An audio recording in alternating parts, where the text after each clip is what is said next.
Salut, je vous souhaite la bienvenue sur cette vidéo où je vous parlerai du vidéo. L'objectif de cette vidéo est de vous présenter ce que c'est que le vidéo et à quoi cela peut servir. Vous avez hâte, sans plus attendre, allons-y.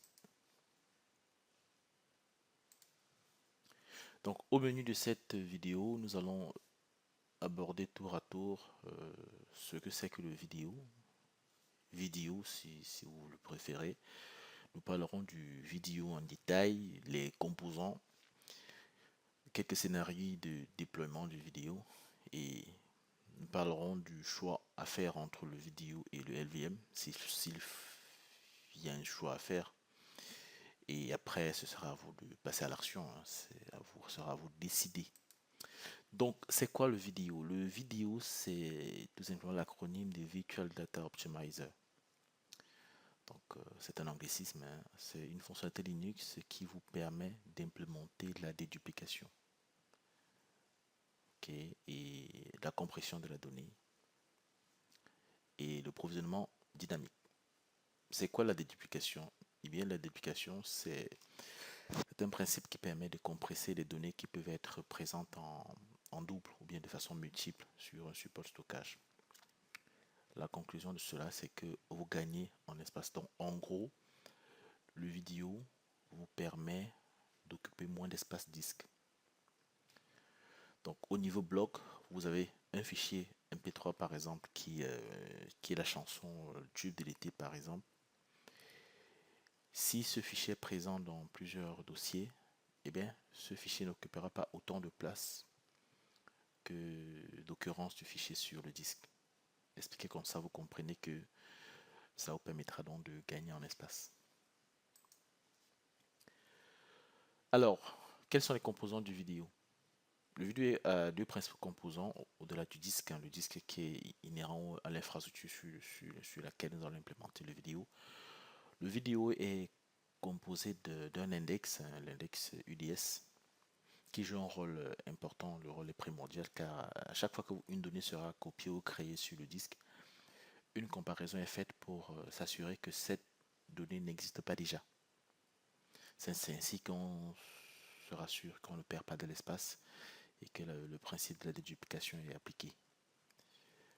Et le deuxième élément, c'est le module KVideo, qui est un module du noyau Linux, qui se charge dans le noyau. Vous comprenez que c'est une fonctionnalité implémentable sous Linux, hein. Donc, il se charge dans le noyau et qui vous permet, qui vous apporte toutes ces capacités-là. Et comme je l'ai dit, la déduplication est le principe qui vous permet en fait d'éliminer des copies multiples de données.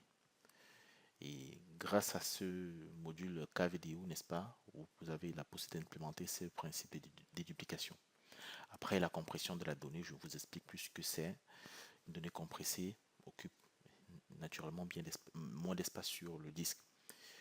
Le provisionnement dynamique, si vous ne savez pas ce que c'est, c'est le fait que la donnée présente sur le disque n'est pas forcément celle qui était n'est pas forcément la taille du disque qui a été provisionné. En gros, vous provisionnez 50 gigas de données et c'est pas 50 gigas de disque, pardon, je vous l'ai dit, c'est pas 50 gigas de disque qui sera occupé directement sur votre baie notamment ou sur votre baie de disque. C'est en fonction de la donnée que vous allez écrire sur sur la partition que de façon sous-jacente, l'espace bloc sera utilisé. En gros, vous avez une certaine souplesse dans la gestion de votre espace de stockage. Donc, quelques scénarios de déploiement. Vous avez plusieurs manières qui vous permettront de déployer le vidéo. Je peux vous citer trois. Donc, vous pouvez utiliser le vidéo comme disque sur votre KVM, par exemple, bien sur votre hyperviseur, dans une situation où le disque sera attaché directement sur l'infra ou l'hypervision par le Direct Attached Storage à l'opposé du NAS, ou en tant que ou via le SKZ. Alors SKZ, c'est un protocole particulier, hein, qui vous permet d'avoir du périphérique bloc depuis une baie de stockage, et notamment pour pouvoir installer un système d'exploitation ou pour pouvoir installer, ça peut être un hyperviseur dans une infrastructure où vous avez du calcul, du stockage, du SAN switch ou bien du SKZ switch. Donc, vous pouvez utiliser également le vidéo dans un cas d'implémentation d'un système de fichiers classique, le cas de Linux par exemple. On va voir des illustrations par la suite pour vous montrer comment est-ce que cela peut être utilisé pour que vous puissiez mieux comprendre. Par la suite, vous pouvez utiliser le vidéo comme un physical volume dans le cas de l'implémentation du volume group. Le volume group, c'est des expressions que vous retrouverez lorsque vous faites du LVM. LVM pour Logical Volume Management. Donc voilà, le premier scénario, pardon, c'est le fameux scénario du bloc que vous voyez sur l'image qui est à votre gauche. Vous avez le vidéo qui se place directement entre l'implémentation du RAID, ça s'appelle RAID 1, RAID 5, bref, c'est pas le plus important.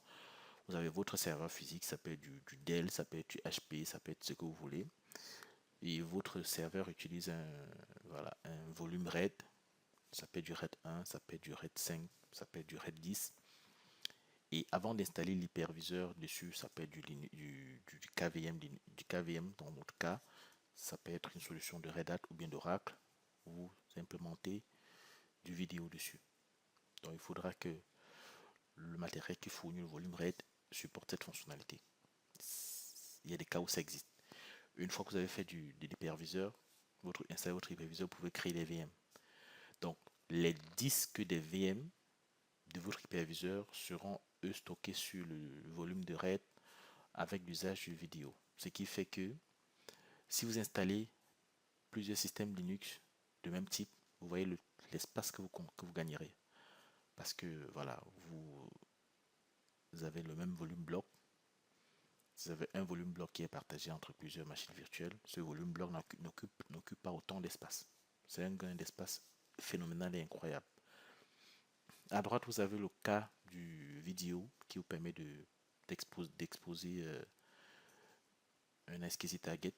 Et l'SKZ target, c'est pour ceux qui ont fait sur des infras de virtualisation par exemple, vous savez que ça vous permet d'installer le système d'exploitation par exemple sur un disque pour un hyperviseur ou pour une machine virtuelle en fonction des cas vraiment où ce que vous serez appelé à utiliser. L'autre cas dont nous avons parlé, c'est le fait d'avoir le vidéo comme base d'un autre système de fichiers.